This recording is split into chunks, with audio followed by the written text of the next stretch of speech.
position you'd like to be. Then open your eyes and say the words. Now, open your eyes. It's no good. You've got big eyes and a bulgy nose like a goose. Maybe if I kept my eyes closed. If you think it would help, maybe it would get us started. Oh, and I think you should kneel. Right. Oh, you wonder. What's the other bit? Tell me if you be made or no. Oh, you wonder. Tell me if you be made or not. It's better. I'll just try again. Imagine you're in love.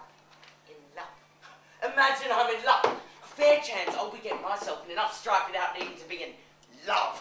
What a laugh. Just do it!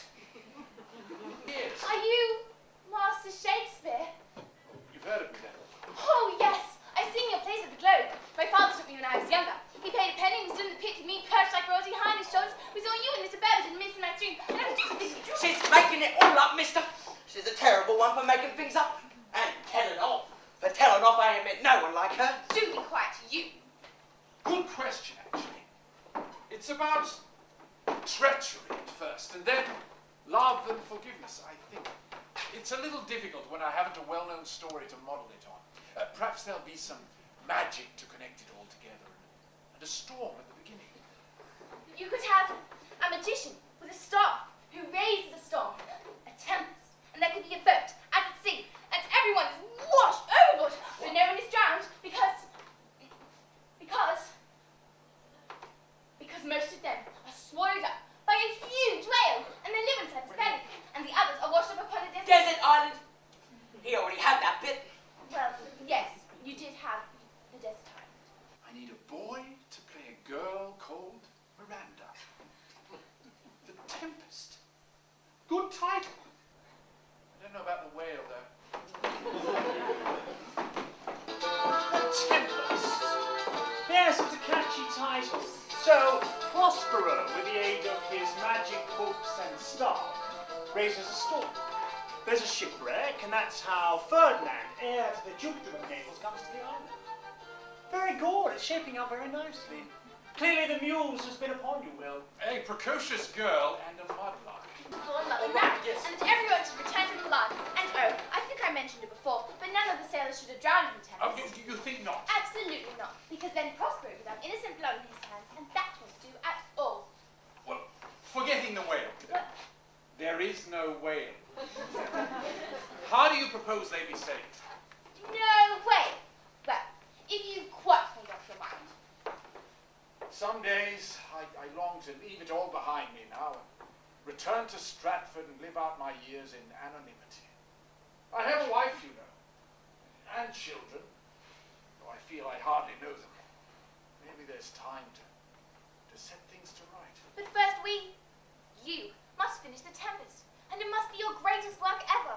What, greater even than Macbeth or Hamlet, Lear? Yes, better than those three put together. Oh. Your indisputable masterpiece, and I shall tell you why. Why? Because I am in it. Not that propaganda interest artistic souls such as we. That's a little cynical, Richard. Well, I'm as idealistic as the next man, William. Thank God I possess the soul of the artist and the brain of a pragmatist. The world turns on a sixpence, and all our bright lights shine in the sphere of profit. I am indeed no friend of loss, but though why I tell you this escapes me, as I've never met anyone with such a keen eye for a bargain and an instinct for thrift as yourself. Quite, Dick. Come now. We've both been careful to feather our nests. Yes, and we have been fortunate to have escaped the gallows. Absent friends.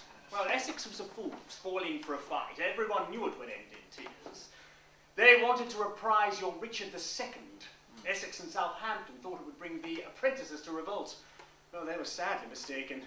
Poor Essex paid the price with his head, and Southampton thrives under the new king. A lesson in segregating art from politics, Richard.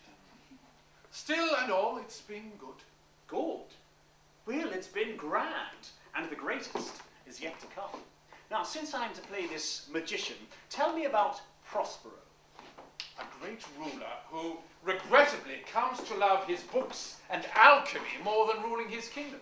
A mistake, I feel, yet magic is a seductive art. Undeniably so, but he pays the price. Ah, the price. There's always a price. Yes, he abrogates his responsibilities, leaving the running of the state to his brother, who cannot be trusted, and who plots with the Duke of Naples against Prospero and his child Miranda, consigning them to a leaky boat upon the ocean. When the storm blows up and they're washed overboard and swept up on a deserted island. No whale? No whale. Well, my magic books, you mustn't forget that. Of course not. Placed in the boat by a faithful servant. Gonzalo, of course. Gonzaga, yes. Now, I have a cloak. And a staff. With which I control the elements. Well, that's open to interpretation. Not really. And so Prospero and Miranda live on the island until he is an old man. Wait.